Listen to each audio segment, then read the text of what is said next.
الحمد لله نحمده ونستعينه ونستغفره ونصلي ونسلم على رسوله الكريم أما بعد فأعوذ بالله من الشيطان الرجيم بسم الله الرحمن الرحيم إن الله وملائكته يصلون على النبي يا أيها الذين آمنوا صلوا عليه وسلموا تسليما اللهم صل على سيدنا مولانا محمد وعلى آل سيدنا مولانا محمد أما بعد আজকে পবিত্র জুমার দিন আর জুমা তো হজ্জুল মাসাকিন আমার দয়াল নবীজি হাদিস শরীফের ভিতরে ইরশাদ করেছেন এই জুমার নামাজ এই জুমার দিন এটা হচ্ছে গরিবের জন্য হজের দিন বা হজ কবুলিয়াতের হজের সময় আজকের এই জুমার দিন আল্লাহর দরবারে লাখো লাখো শুকরিয়া আদায় করি আল্লাহ পাক আমাদেরকে এই পবিত্র দিনে পবিত্র জুমার নামাজ আদায় করার সৌভাগ্য দান করেছেন খাজা বাবার পবিত্র মসজিদে আমরা এই পবিত্র জুমার নামাজ আদায় করার সৌভাগ্য লাভ করেছি আল্লাহ পাক আমাদেরকে এই সৌভাগ্য দান করেছেন এই জন্য আল্লাহর দরবারে লাখো লাখো শুকরিয়া আদায় করি সবাই বলেন আলহামদুলিল্লাহ। আমরা যে মিশন নিয়ে কাজ করতেছি হুজুর পাক সাল্লাল্লাহু আলাইহি সাল্লামের ওই যুগ থেকেই এই মিশন তাসাউফের মিশন শুরু হয়েছে বা তারও আগের থেকে হযরত মুসা আলাইহিস সালামের যুগেও দেখা গেছে যে খাজা খিজিরের সেই মিশন তাসাউফের মিশন আল্লাহ পাক মুসা আলাইহিস সালামকে বলেন যে মুসা তুমি যাও এলমে তাসাউফ শিক্ষা করো খাজা খিজিরের কাছে যাও দুই সাগরের সঙ্গম স্থলে তিনি আছেন বিমাজমাইল বাহরাইনি হুয়া আলামু মিনকা সেখানে যাও সেখান থেকে তাসাউফ শিক্ষা করো এই যে মিশনটা শুরু হয়েছে হযরত আদম আলাইহিস সালামের পর থেকেই যার শুরু এর পক্ষে বিপক্ষে পক্ষে থাকবে যারা আহলুল হক সত্যবাদী তারা থাকবে এর বিরোধিতা করবেই কিয়ামত পর্যন্ত যেমন খোদ দয়াল নবীজির বিরোধিতা করেছে এরকম অনেক লোক ছিল হুজুর পাক সাল্লাল্লাহু আলাইহি সাল্লাম একবার দোয়া করতেছিলেন মসজিদ নববীতে বসেই দোয়া করতেছিলেন যে আল্লাহুম্মা বারিক লানা ফি নাজদান আল্লাহুম্মা বারিক লানা ফি ইয়ামানা আল্লাহুম্মা বারিক লানা ফি শামিনা এইভাবে দোয়া করতেছিলেন হাত তুলে তখন কালু আফিন নাজদানা ইয়া রাসূলুল্লাহ সাল্লাল্লাহু আলাইহি ওয়াসাল্লাম ওই যে মজলিসে তিনি দোয়া করতেছিলেন ওই সমাবেশে পিছনে ইয়েতে বসো যাও বারান্দায় যাও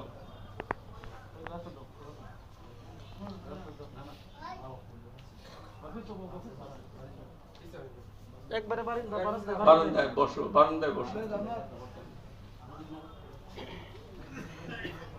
বারান্দায় বসো বারান্দায় থাকে থাক আচ্ছা বসো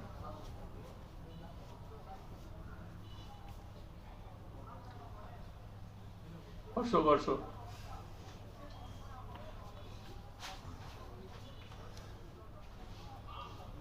হুজুর পাক সাল্লাল্লাহু আলাইহি সাল্লাম দোয়া করতেছিলেন মসজিদে নববীতে বসে হুজুর পাক সাল্লাল্লাহু আলাইহি সাল্লামের দোয়া তিনি যে দোয়াগুলো করতেন আল্লাহর তরফ থেকেই করতেন যেগুলো কবুল হবে সেই দোয়াটাই করতেন যে দোয়া কবুল হবে না সেটা তিনি কখনো করতেন না কারণ তিনি তো সব জানেন কোন দোয়া কবুল হবে কোন দোয়া কবুল হবে না এটা তো দয়াল নবীজি জানেনই দয়াল নবীজি জানার বাইরে তো কিছু নাই আল্লাহ পাক সেই হুজুর পাক সাল্লাল্লাহু আলাইহি সাল্লাম যখন মক্কা শরীফে তিনি ইসলাম প্রচার করতেছিলেন। 40 বছর ওনার ওমর শরীফ মানে পবিত্র বয়স মুবারক যখন 40 বছর, তখন তার উপরে ওহী নাযিল হয়েছিল। সর্বপ্রথম জিবরিল আলাইহিস সালাম আসলেন, এসে ওহী নাযিল করলেন এবং জিবরিল আলাইহিস সালাম বললেন যে পরিচয় দিলেন। আগে হুজুর পাক সাল্লাল্লাহু আলাইহি সাল্লাম তো এর আগে কখনো জিবরিল আলাইহিস সালামকে দেখেন না। নূরের তাজাল্লি যুক্ত একজন মানুষ, খুব সুন্দর চেহারা, বাতাসের উপরে শূন্যে ভাসতেছে। হুজুর পাক সাল্লাল্লাহু আলাইহি সাল্লাম দেখলেন শূন্যে ভাসতেছে, হেরা পর্বতের গুহা, রাত্রি, ভয় লাগবে না?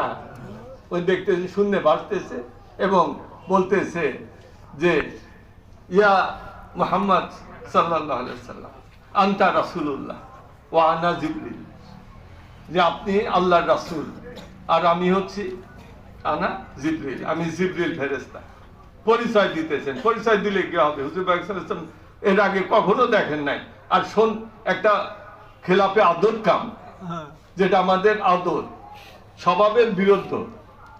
একজন মানুষ কখনো শূন্যে ভাসতে পারে না, কিন্তু ওই দেখা যাচ্ছে ওই একবারে সুন্দর চেহারা মানুষ আকৃতি শূন্যে ভাসতেছে এবং বলতেছে। হুজুর পাক সাল্লাল্লাহু আলাইহি সাল্লাম অন্তরে খুব ভয় এসে গেল, তিনি কম্পন করতে লাগলেন এবং উনি বললেন যে ইয়া রাসূলুল্লাহ আনতা রাসূলুল্লাহ, আপনি রাসূল, আপনি রাসূল, অভয় দিলেন এবং বললেন যে একরা একরা, পড়েন পড়েন। কি পড়বেন? কি পড়বেন? এইটুক খালি জিবরিল বা একরা, এইটুকুই জিবরিলের কাজ, আর কোনো কাজ নাই।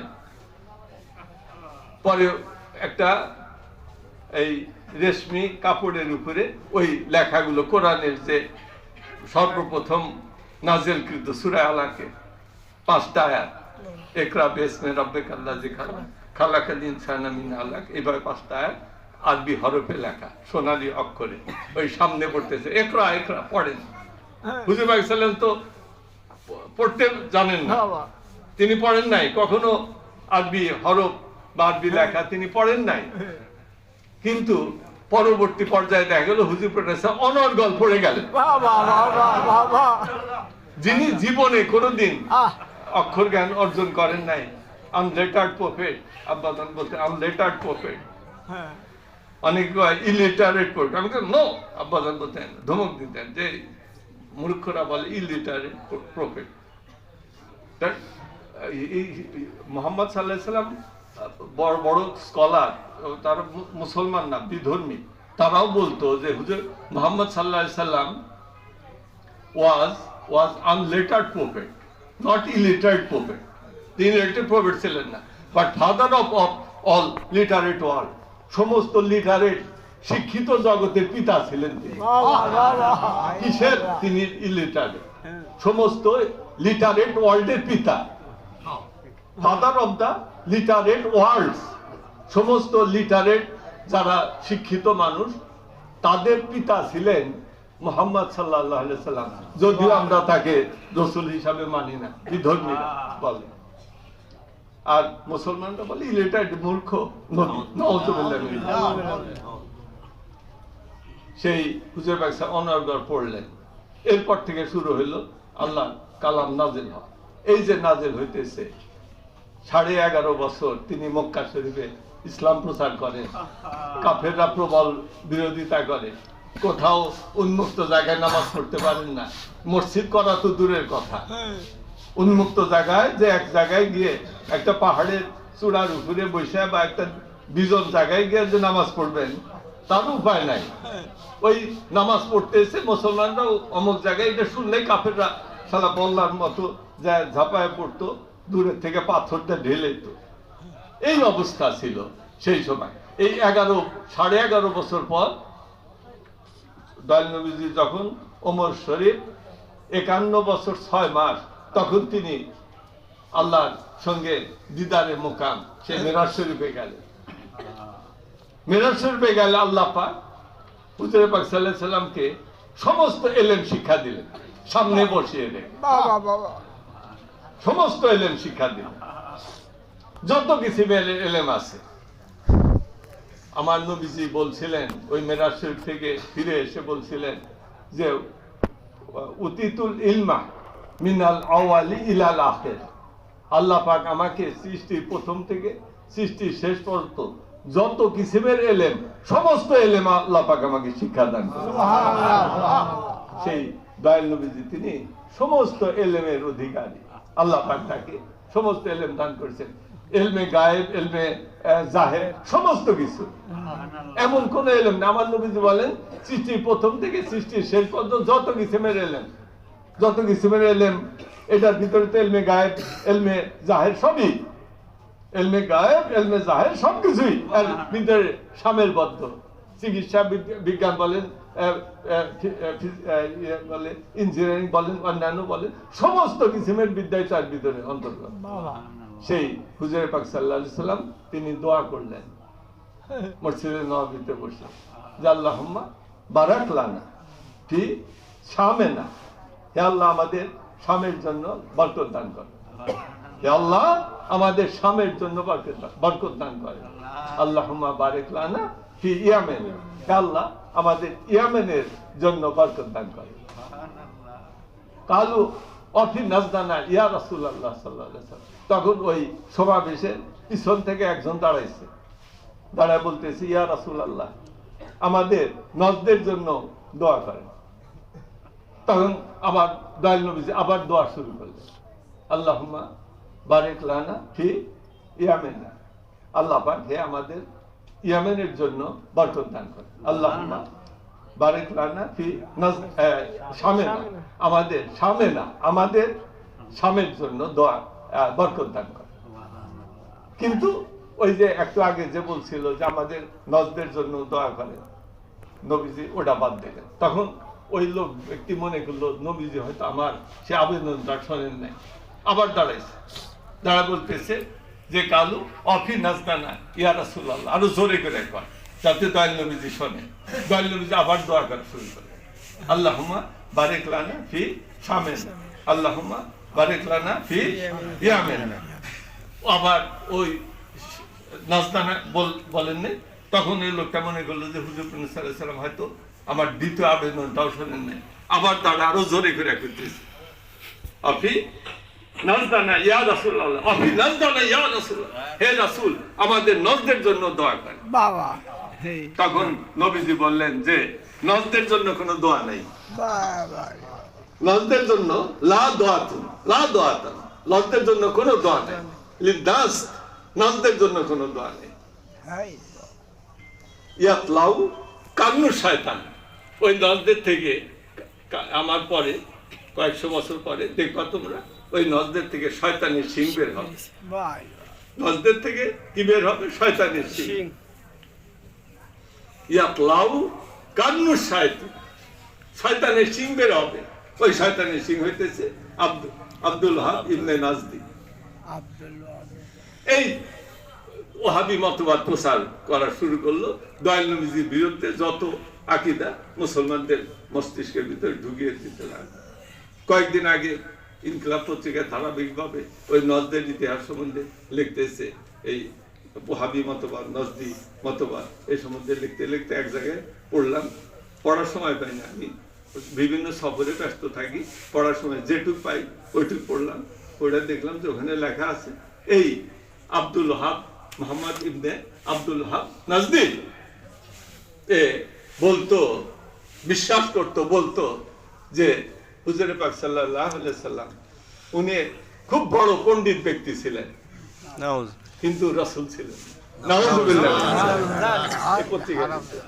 তাহলে এটা সত্য, তারা তথ্যভিত্তিক দলিল দিয়ে লেখছে ওখানে, আমি বিস্তারিত পড়তে পারি নাই, তবে এইটুকু দেখলাম যে ওখানে লেখা আছে যে আব্দুল ওয়াহাব নজদি সে প্রায় বলতো, বা তার খেতাবের ভিতরে লেখা আছে যে ইসলামের যে নবী প্রবর্তক তিনি খুব বড় পণ্ডিত ব্যক্তি ছিলেন, তার থেকে বড় পণ্ডিত ব্যক্তি পৃথিবীতে আর কেউ নাই, এটা সত্য। কিন্তু এটা সত্য নয় যে তিনি আল্লাহর রাসূল ছিলেন। কেউ যদি বলে যে দয়াল নবী তিনি আল্লাহর রাসূল নবী ছিলেন না, তাহলে সে কাফের হবে, কাফের হয়ে যাবে। কিন্তু ওই কাফের আমি দেখলাম যে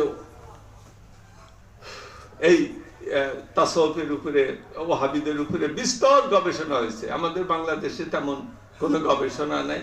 এখানে ওয়াহাবিরা অনেক শক্তিশালী শিকড় গাইড়া বইছে, তাদের মাদ্রাসা টাদ্রাসা অনেক, তারা এই সত্যকে গোপ আড়াল করে তারা ইসলামের লেবাস পরে ইসলামের বিরুদ্ধে যুদ্ধ করে যায়, ইসলামের লেবাস পরে ইসলামের বিরুদ্ধে যুদ্ধ করে। এই দল আব্দুল ওয়াহাব ইবনে নাজদি, তার দল অনুসারী নাজদি, ওয়াহাবি নাজদি, এরা প্রচার করতো বিভিন্ন এই সব প্রচার। তো এই বিস্তার গবেষণা এদের বিরুদ্ধে হয়েছে, গবেষণা হয়েছে। এই বিশেষ করে তুরস্কে অনেক গবেষণা হয়েছে ওয়াহাবি সুন্নির ব্যাপারে। তো ওয়াহাবিদের ব্যাপারে তুরস্কে একজন রিসার্চ স্কলার, খুব বড় পণ্ডিত ব্যক্তি, ইসলামী জগতের একজন খুব বড় পণ্ডিত ব্যক্তি, উজ্জ্বল নক্ষত্র, তার নাম হচ্ছে হযরত ইসমাইল হিলমি ইসিক, আল্লামা ইসমাইল হিলমি ইসিক। তিনি অনেক বই লিখেছেন। তার যে অনুবাদগুলো আমরা পড়ি, ইংরেজিতে অনুবাদগুলো পাই, সেখানে একটা তার বই ছিল, ছোটি বই। সেই বইয়ের ভিতরে তিনি ওই বইয়ের নাম দিয়েছেন অ্যাডভাইস টু ওয়াহাবিস, অ্যাডভাইস টু ওয়াহাবিস, ওয়াহাবিদের প্রতি আমার উপদেশ। তার অর্থ হইতেছে ওয়াহাবিদের প্রতি উপদেশ। তিনি উপদেশ দিলেন যে হে ওয়াহাবি মণ্ডলী, পৃথিবী, আমরা যখন মুসলিম জগতের দিকে তাকাই তখন দেখি কোটি কোটি আব্দুল ওয়াহাব নাজদি অনুসারী, তারা ওয়াহাবি। তোমাদের প্রতি আমার একটা উপদেশ, তোমরা ভালো করে বুঝে কোনো মতবাদ যখন গ্রহণ করবা, দেল প্রাণ দেয়া, তখন বুঝে গ্রহণ করো। কারণ আমার নবীজি বলছেন, যে ব্যক্তি যে মতবাদ বা যে দলের সঙ্গে থাকবে, সেই মতবাদ বা দলের সঙ্গেই তার হাসর নসর হবে। তুমি যদি ওয়াহাবির মতবাদের সাথে থাকো, ওয়াহাবিদের সঙ্গে হাসর নসর হবে। তুমি যদি আল্লাহর ওলিদের যে মতবাদ তরিকায়, এই তরিকায় থাকো, তা আল্লাহর ওলিদের সঙ্গে তোমার হাসর নসর, সুবহানাল্লাহ, সুবহানাল্লাহ, এতে কোনো সন্দেহ নেই। এটা নবীজি বলছেন, মান তাশাব্বা বিকাউমিন ফাহুয়া মিনহুম, মান তাশাব্বা, যে ব্যক্তি অনুসরণ করবে কোন দলকে, ওর সঙ্গেই, ওই দলের সঙ্গেই সে হাসর নসর হবে, হয় জান্নাত না জাহান্নাম। এর ভিতরে আর কোনো মাঝখানে কিছু নাই। অনেক বলে যে মাঝখানে একটা আছে আরাফ, এরাফ নাম, ওই এরাফ, সেটা দুনিয়ার মতোই খেটে খাওয়া লাগবে, জাহান্নামের কষ্ট থাকতো না বটে, কিন্তু দুনিয়ার মতো খেটে খাওয়া লাগবে এরাফ, তা থাকবে। ওগুলো বিতর্কিত ব্যাপার। তা এখন এখানে হইতেছে এই অবস্থা। দেখো ঘড়ি কয়টা বাজে, ঘড়ি তো এটা আবার কোন দিকে চলে, 1:29। তো এই হযরত এই আল্লামা ইসমাইল হিলমি ইসিক তিনি বলছেন যে এই যে লোকটার অনুসরণ করতেছে, এর সম্বন্ধে কিচ্ছু জানো না, ভেড়ার পাল। বাংলাতে একটা কথা আছে, গড্ডালিকা প্রবাহ। গড্ডালিকা প্রবাহ আমরা কই, কিন্তু আমরা মানে জানি না গড্ডালিকা প্রবাহ। গড্ডালিকা প্রবাহ কি?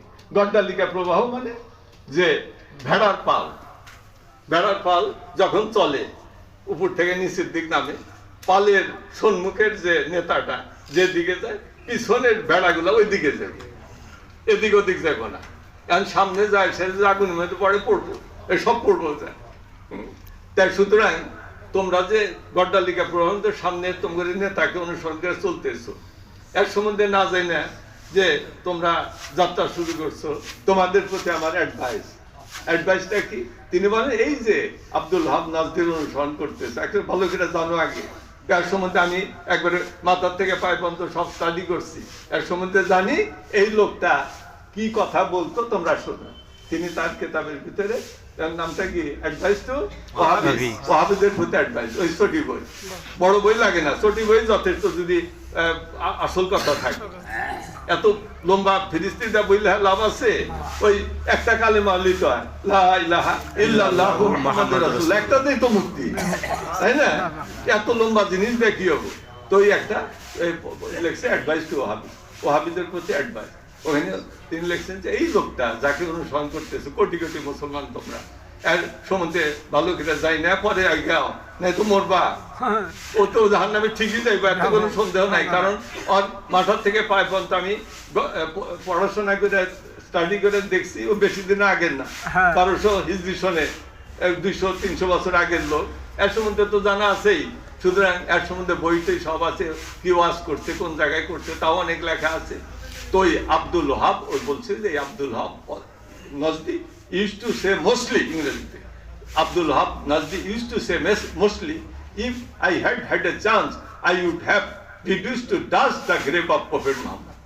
প্রফেটও কয় না, কয় মোহাম্মদ, যে যদি আমার উপরে আল্লাহ পাক, আবার আল্লাহর দোহাই দেয়, শয়তান আল্লাহর দোহাই দেয় না, শয়তান আল্লাহর দোহাই দেয় কথা কয় না, তা ও আল্লাহর দোহাই দেয় যে আল্লাহ যদি আমাকে একদিনের জন্য আরব জাহানের উপরে খেলাফতের বা শাসনের ক্ষমতা দিত একদিনের জন্য, তাহলে আমি যে কাজটা করতাম। কে বলতে, এটা অনেক সময় বক্তারা ভুল করে মুখ ফাঁসকে অনেক সময় একটা কয়া ফেলা, পরে আমার মাপ চায়, যেটা আমার ভুল হয়েছে।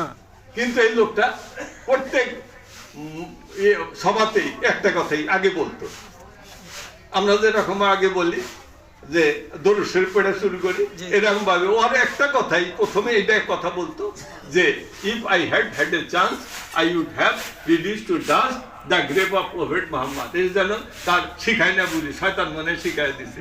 দেখেন না তোতা পাখির বলি, তোতা পাখি যা শিখায় তাই শেখে, শয়তান আমাকে শিখাই দিছে, এইটাই সবসময় কয়। যে বলতো যে আল্লাহ পাক, আবার শয়তানের মুখে আল্লাহ বলি যে আল্লাহ পাক যদি আমাকে এই ক্ষমতা দিতেন জাজিরাতুল আরবের উপরে, তাহলে আমার প্রথম যে কাজটা হইতে, যে প্রথম দিনের যে কাজ, সেই কাজটা হইতো প্রথম দিনের প্রথম কাজ, সেটা হইতেছে মোহাম্মদ সাল্লাল্লাহু আলাইহি সাল্লাম কয় না, মুহাম্মাদের কবর মুবারক, কবর ভেঙে মাটির সঙ্গে গুঁড়া করে দিতাম। অগ্রের নমুনা দেখেন না, এই দেশে হয়তো শাহজালালের মাজার বাংবারসা, অমুক বাংবারসা, ওদের চেলাফেলা ওই একই জিনিস। তা আমরা দেখছি যে আল্লাহ পাকের কি মেহেরবানি, সত্যের যে প্রচার, এটা এমনি সত্যের প্রচার আল্লাহ বাতাসটাই নড়ায় দেয়। এই যে কয়েকদিন আগে কাবা শরীফের যে ক্ষতি ঘোষণা দিছে, চৌদিন সে তবলিগ ঢুকতে পারবে না, ঢুকতে পারবে আরবে, নাকচ করে দিচ্ছে।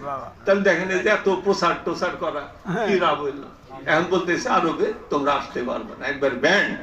তাই দেখেন আমাদের বিরুদ্ধে আল্লাহর তরফ থেকে ব্যবস্থা হইতেছে, এইভাবে হবে, ওয়াহাবিদের বিরুদ্ধে হবে, আল্লাহ এ দুনিয়া হবে, পরকালে হবে। আমরা আল্লাহর ওলিদের দলে আছি, এই দলে শক্ত করে ধরে থাকবে। আল্লাহ কোরআনে বলছেন যে আল্লাহর রশিকে শক্ত করে, তাহলে ধ্বংস হবে।